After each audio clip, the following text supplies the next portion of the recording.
you clearly fell in love with this character and the lore and the 60 plus years of history.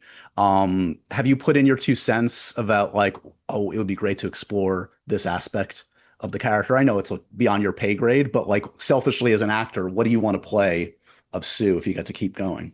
Oh, it's Malice, definitely. Definitely Malice. I just love that that's a part of her. It just makes me so happy.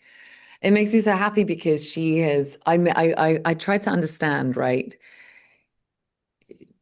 They all came back from this accident and they all decided to do different things with their powers as a family, right? And Reed goes heavily into massive scientific and technological advancement. You know, I think he feels guilty for what happened and he's trying to improve the world in that way.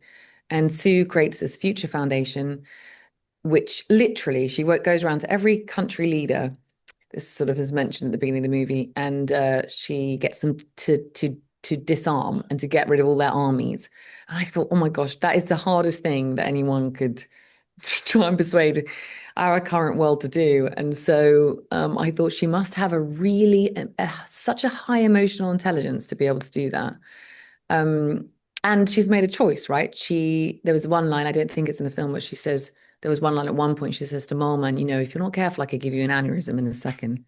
And that was so useful for me. That was a real touchstone because it's true. She could put a force field, and there's lots of images in the comics of her doing it to Doom and her doing it to all these enemies where she threatens to do it because she can, but she chooses not to. And it's Right. someone that chooses not to, but still could.